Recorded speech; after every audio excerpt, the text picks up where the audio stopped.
الذي باركنا حوله لنريه من آياتنا إنه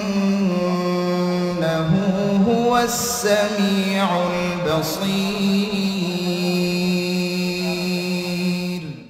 তিনবার বিশ্ব চ্যাম্পিয়ন যেই হাফেজে কোরআন সাইফুর রহমান তকি, এই ছেলেটা আমার আপন সহদুর বোনের মেয়ে, আমার বাগ্নির ঘরের নাতি এই সাইফুর রহমান তকি। বাস্তব প্রমাণ দেখবেন, মোমিনদের দাম একটু দুনিয়াতে কম হইতে হয়, কিন্তু দুনিয়াতে কম থাকলেও আল্লাহ জানিয়ে দিয়েছেন ইন্না আকরামাকুম ইনদাল্লাহি আতকাকুম।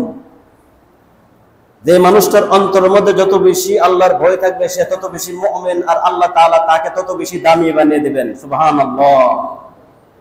আর আমরা দুনিয়া যারা আছি এরা মনে করতেছি দামি খাবার খাইতে পারলে, দামি কাপড় পরতে পারলে আমরা দামি হইলাম। দামি খাবার খাওয়ার দ্বারা, দামি পোশাক পরার দ্বারা দামি হওয়া যায় না। যদিও সাময়িক দুনিয়ার জমিনে লোক দেখানোর সম্মান অর্জন করা যায়, কিন্তু আল্লাহর দরবারে সম্মানিত হইতে চাইলে আল্লাহর ভয় অন্তরের মধ্যে হাসিল করতে হবে, আল্লাহওয়ালা হইতে হবে, কোরআনকে আঁকড়িয়ে ধরতে হবে। আজকে কোরআনের পাখিদের কোনো মূল্য নাই দুনিয়ার জমিনে, কারণ নবীজি বলেছেন দুনিয়া হইল মুমিনের জন্য জেলখানা আর কাফেরদের জন্য হইল জান্নাত। দেখুন, গত মঙ্গলবার দিন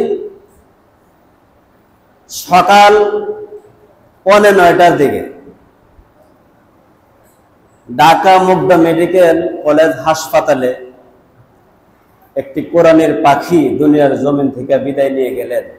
ছেলেটির জন্য 2000 সালে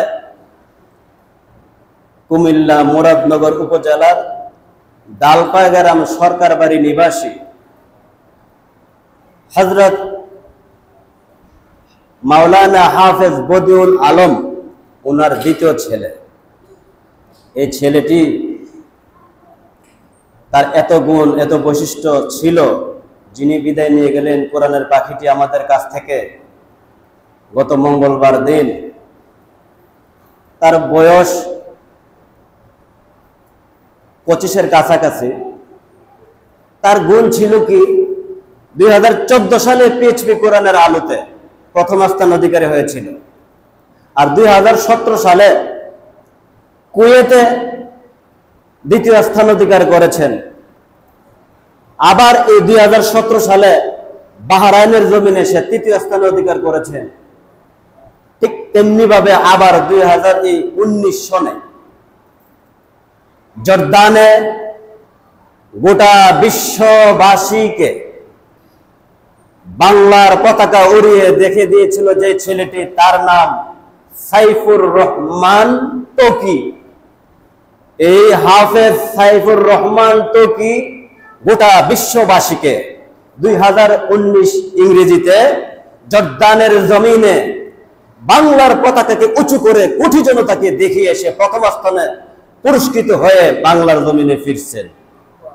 এই ছেলেটি পরপর তিনবার বিশ্ব চ্যাম্পিয়ন হইল কোরআনের পাখি।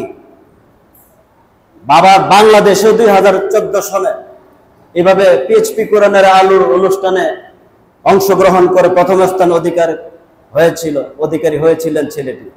সেই ছেলেটি মুগদা মেডিকেল কলেজ হাসপাতালে লাইফ সাপোর্টে অনেকদিন যাবৎ কাটানোর পর আল্লাহ তাকে সারা দিয়ে সেই কোরআনের পাখিটি আমাদের ছেড়ে চলে গেলেন। কথা হইল আল্লাহ নেওয়ার তো নিশ্চয়, কিন্তু একটু ভাবনার দরকার। আজকে লক্ষ্য করে দেখা যায়, যদি কোনো ক্রিকেটার, যদি কোনো জাতীয় পর্যায়ের খেলোয়াড় কোনো মতে টাইনা মাইনা যদি কোনো ধরনের একটু উত্তীর্ণ হইতে পারে, কোনো ধরনের চ্যাম্পিয়ন হইতে পারে, তাহলে তার জন্য গাড়ির ব্যবস্থা, তার জন্য বাড়ির ব্যবস্থা, তার জন্য নানান পুরস্কারের তাকে পুরস্কৃত করা হয়। কিন্তু তিনবার বিশ্ব চ্যাম্পিয়ন যেই হাফেজে কোরআন সাইফুর রহমান তকি, এই ছেলেটা আমার আপন সহদুর বোনের মেয়ে, আমার বাগ্নির ঘরের নাতি এই সাইফুর রহমান তকি। তার নানা বাড়ি শাহবাজপুর আর দাদার বাড়ি এই কুডি ডালফা সরকার বাড়ি। আমার প্রশ্ন হলো, এতদিন লাইফ সাপোর্টে থাকা অবস্থায় একটা মানুষ এরকম সরকারের পক্ষ থেকে তার জন্য কোন ধরনের ওলামায়ে কেরামের, ওলামা সমাজ, ওলামাদের পক্ষ থেকে সাহায্যের হাত বাড়িয়ে দেওয়ার জন্য আবেদন করা হয়েছিল, কোনো সাড়া জাগেনি। এমনকি সান্ত্বনামূলক কোনো সাক্ষাৎকারও নাই জাতীয় পর্যায়ে। তাইলে দেখা গেল এই মানুষটা তিনবার বিশ্ব চ্যাম্পিয়ন হওয়ার পরও যদি আজকে কোনো মতো টাইম না মাইনা চ্যাম্পিয়ন হয়তো কোনো ব্যাট বাইরেন না আর কোনো ধরনের খেলোয়াড়, তাইলে মিডিয়া পাড়ায় তুলফার শুরু হয়ে যেত যে তাইলে উল্টাই আইছে, জবর কামাই করছে। কিন্তু গোটা বিশ্ববাসীকে তিনবার বাংলার, স্বাধীন বাংলার সেই পতাকাকে উড়িয়ে দেখে আসছে যে ছেলেটা, এই ছেলেটার জন্য কোনো ধরনের মায়াকার নাও নাই, মিডিয়াতে কোনো তুলফার নাই। মরছে পরে, এন্তেকাল করার পরে কোরআনের পাখিটি বিদায় নিয়ে গেল। এনটিভি, আরটিভি, এইভাবে ধর্ম উপদেষ্টা, অর্থাৎ জীবিত থাকতে আমাদের সমাজে দেখবেন আত্মীয় স্বজন জীবিত থাকতে বছরে পার হয়ে জায়গা দেখতো জানা, মরে গেলে তখন 500 চিরা একটা কলার ছড়ি এইভাবে বেকারের লম্বা রুডু ইটা আন্দায়া লইয়া গিয়া সিনজিতে গিয়া উঠে উঠতে গিয়া কাপড় আলগিতা চেহারা দেখে, আহারে মরে গেছে গারে কেরে। আপনি যে জিন্দা থাকতে বছরে একবার দূর দেখলেন না, আমনের বন্ধারে, আমনের হুপাতো বাইডারে, আমনের এই আত্মীয়টারে মরে গেছে গে, অহন জীবিত থাকতে একটাবার দেখছে না, মরে গেছে গে পরে অহন কাপড় আলগিতা মুখ দেখে আহারে না আল্লাহ নিচে গা। তো আমরা জাতীয় পর্যায়ের সিস্টেম মরে সারছে পরে এখন কোরআনের পাখিটি আমাদের ছেড়ে বিদায় নিয়ে গেল। কি সমবেদনা, আফসোস নাই, সমবেদনা গায়রুল্লাহ কি জানাবে? রাসূল মাকবুল সাল্লাল্লাহু আলাইহি ওয়াসাল্লাম, যিনি দুই জাহানের বাদশা নবী, তিনি জানিয়ে দিয়েছেন যে খায়রুকুম মান তাআল্লামাল কুরআনা ওয়া আল্লামাহু, তোমাদের মাঝে সর্বোত্তম, সর্বকালের সর্বশ্রেষ্ঠ জাতি সেই যে কোরআন শিক্ষা করে এবং যে অপরকে কোরআন শিক্ষা দেয়, সে হলো রাসূল সাল্লাল্লাহু আলাইহি ওয়াসাল্লামের সনদপ্রাপ্ত সর্বকালের সর্বশ্রেষ্ঠ সন্তান। কোরআন শিক্ষা করেন এবং কোরআন শিক্ষা দেন না। সুবহানাল্লাহ বলে জাতি কিছু করুক আর না করুক, পুরস্কৃত করুক আর না করুক, রাসূল সাল্লাল্লাহু আলাইহি ওয়াসাল্লাম দরবারে, আল্লাহর দরবারে দাম রয়েছে। বলে এটার দাম এত কেন? দেখুন কোরআন এমন এক জিনিস, মক্কার পণ্ডিতরা একবার আরবের পণ্ডিতরা, কবিরা আয়া নবীজি সাল্লাল্লাহু আলাইহি সাল্লামকে বলেছেন, রে মুহাম্মদ, তুমি যে কথাগুলি বানায়া আরবি ইবারত গুলি বলো, এইগুলি এমন কথা আমরাও বহু বলতে পারি। দিনের নবী বলেন, না রে না আরবের পণ্ডিতেরা, কি তোমরা অসম্ভব কথা বলতেছ?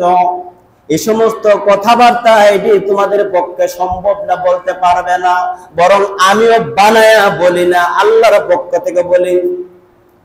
তুমি যতই কো না কো, এটা আমরা বানায়া আমরাও বানায় কইতারো।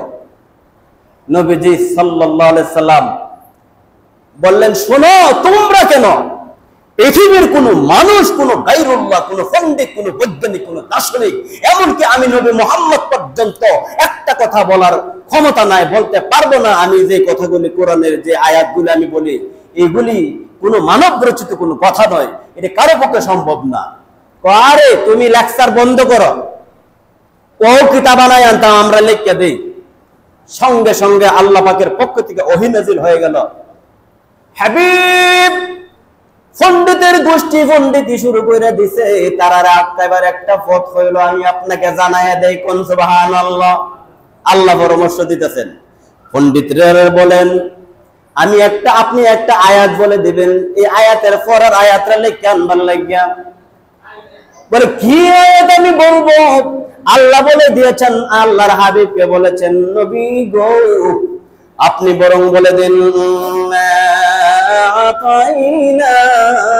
কাল কাওসার। পণ্ডিতের, বৈজ্ঞানিকেরা, দার্শনিকেরা, যদি তোমাদের ক্ষমতা কোলায় তাহলে আমি একটা আয়াত লিখে দিলাম, ইন্না আ'তাইনাকাল কাওসার। এটার পরে কি হইব তোমরা বানায়া বনায়া লেখা লইয়া আয়ো। এই দায়িত্ব লইয়া পণ্ডিতরা গেছে, কইটা একটা ব্যাপার হইল।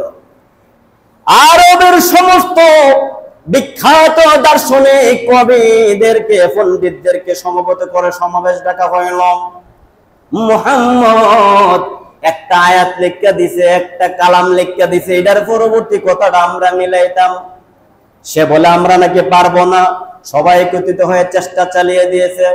ইতিহাস সাক্ষী, ওই পণ্ডিত আর কবি দার্শনিকদের সমাবেশের মধ্যে সমস্ত মানুষগুলি, পণ্ডিতদের, বৈজ্ঞানিকদের আর এই কবিদের মাথার মগজগুলি প্রায় গল্লা যাইতেছে, কিন্তু একটা শব্দ, কালাম তো দূরের কথা, একটা বাক্য পর্যন্ত তারা মিলাইতে পারতেছে না। ব্যর্থ হইয়া এবার নবীজির কাছে আয়েশা বলল, এ মুহাম্মদ, আমরা এসেছি। বলে আসলে আমি যে আয়াত দিয়েছিলাম এরপর আয়াতটা আনছেন নি? কন্যা পারি নাই। বলে কেন পারলেন না? মুহাম্মদ, যে আয়াত তুমি দিয়েছো এই আয়াতের আগে দিয়ে মিলাইলে পরে দিয়ে মিলাইতে পারি না, পরে দিয়ে মিলাইলে মাঝে দিয়ে মিলাইতে পারি না, সামনে পিছনে এভাবে যদি মিলাই কিন্তু মধ্য দিয়ে মিলাইতে পারি না, মধ্য দিয়ে মিলাইতে পারলে শেষ দিয়ে মিলাইতে পারি না। আমরা ব্যর্থ হইলাম এবং বুঝা নিলাম এটা কোনো কবির কালাম নয়, ওয়া বিকওলি শাইর, এটা কবির কোনো কবিতা নয়। কোন সুবহানাল্লাহ। এই জন্য আল্লাহ রাব্বুল আলামিন বলে দিয়েছেন তাদেরকে, আবার আপনি জানায়া দেন দ্বিতীয় আয়াতরা, ফাসাল্লি লিরাব্বিকা ওয়ানহার। সুবহানাল্লাহ। ইন্না আ'তাইনাকাল কাওসার ফাসাল্লি লিরাব্বিকা ওয়ানহার। এই কথা বললে তখন উপস্থিত সমস্ত পণ্ডিত কবিরা বলল, কেমন করে সুন্দর মিলে গেল, কেমনে মিলাইলা ও মুহাম্মদ? মুহাম্মদ সাল্লাল্লাহু আলাইহি সাল্লাম বললেন, এটা আমার বেড়াগিরি না, আমি মিলাই নাই, বরং আল্লাহ পাকের পক্ষ থেকে জিবরাইল আমিন আমার কাছে ওহী পৌঁছাইবার পর আমি এইগুলি কাতেবে ওহীদের মাধ্যমে লিপিবদ্ধ করে কোরআনের এডিশন তৈরি করে এমনি ভাবে। এই জন্য নবী মুহাম্মদ সাল্লাল্লাহু আলাইহি ওয়াসাল্লাম বলেন, মুহাম্মদ হারগিজ না গুফতা কানা গুফতা জিবরাইল, জিবরাইল হারগিজ না গুফতা কানা গুফতা রব্ব জলিল। বেঈমানের গোষ্ঠী, কাফেরের ও কবির গোষ্ঠী, পণ্ডিতের গোষ্ঠী, আল্লাহ কালামকে কোনোদিন মানব রচিত কালাম মনে করো না, কবি কোন কবির কবিতা মনে করো না। মুহাম্মদ সাল্লাল্লাহু আলাইহি সাল্লাম কোনো কথা বলে না, জিবরাইল যতক্ষণ পর্যন্ত কোনো কথা নবীর কাছে না নিয়ে আসে। আর জিবরাইল হারগিজ না গুফতা কানা গুফতা রব্ব জলিল, জিবরাইল ততক্ষণ পর্যন্ত কোনো কথা আমার কাছে নিয়ে আসে না যতক্ষণ পর্যন্ত আল্লাহ জিবরাইলকে অভিহিত না করি। পরিষ্কার বোঝা গেল যে হাযা কালামু রাব্বি, এটাই হলো আল্লাহর কোরআন। আল্লাহর কোরআনের মর্যাদা এত বেশি, যার সিনার মধ্যে থাকবে তার দাম হাফেজে কোরআন। আলেম তো পড়ে, একজন হাফেজে কোরআন যাদের উপর জাহান্নাম ওয়াজিব হয়ে গেছে, নির্ধারিত হয়ে গেছে, এরকম হাফেজ তারা যদি কোরআনের বিধিবিধান মানিয়ে চলে এবং কোরআনকে সিনায় ধারণ করে, এই হাফেজ 10 জন জাহান্নামীকে সুপারিশ করে জান্নাতে নিয়ে যাওয়ার অধিকার রাখে। কোন সুবহানাল্লাহ। বলে এত মর্যাদা কে রে হাফেজ সাহেব? হাফেজ সাহেবের দাম না, দাম এসে ঘুরে গেলে কোরআনের, কোরআনের দাম না ঘুরে গেলে এসে আল্লাহর হাবিবের, হাবিবের দাম না ঘুরে গেলে দাম এসে আল্লাহ রাব্বুল ইজ্জতের। কোন সুবহানাল্লাহ। বলে কেমনে? মাল্টিপ্যাকটার দাম, এটার দাম হইলো 150 টাকা, 250 টাকা, 300 টাকা, 500 টাকা। এই মাল্টিপ্যাকটারে চশমার মতন সহ লাগানা, এভাবে ঘড়ির মতন হাতে লাগানা, আংটির মতন আঙ্গুলে লাগানা, এইটারে এইভাবে তোল ফোগট আনলে, বুক ফোগট আনলে একেবারে ফেন্টরা করে সেফটি করে রাখা হয়। তাইলে এই 200 টাকার দামের মাল্টিপ্যাকের দাম কত কিনলে গিয়া 5000 টাকার চশমা লাগাই রাখে না হারাগারের মধ্যে, 10,000 টাকার গরু লাগাই রাখে ডেনার মধ্যে, তাইলে সামান্য একটা এই রেক্সিনের একটা মাল্টিপ্লিকে এটা এত লুকানো কেন, কেন এত সেফটি? কারণ হইলো এটার মধ্যে মানি আছে, টাকা আছে, এই জন্য। তাইলে একটা হাফেজ সাহেবের দাম এই জন্য যে হাফেজ সাহেব এবং ওলামায়ে কেরামের সিনার মধ্যে 30 পারা কোরআনের ইলম আল্লাহ তাকে দান করেছেন বিদায় কোরআনের খাতিরে ওলামায়ে কেরামের আর হাফেজে কোরআনের পাখিদের এত মূল্যায়ন আল্লাহ পাকের পক্ষ থেকে দেওয়া হয়েছে। এখন আলহামদুলিল্লাহ। অতএব আমরা সকলেই দুনিয়ার জমিনে নেক আমল কইরাও যদি কোন ধরনের সান্ত্বনা না পাই, মন ধরে না বুঝাইতে পারি, কিন্তু এই কথাটা বোঝাইতে হবে যে দুনিয়াতে পুরস্কারের জায়গা না, পুরস্কার হইলো আখিরাতে আল্লাহ পাক রেখে দিয়েছেন।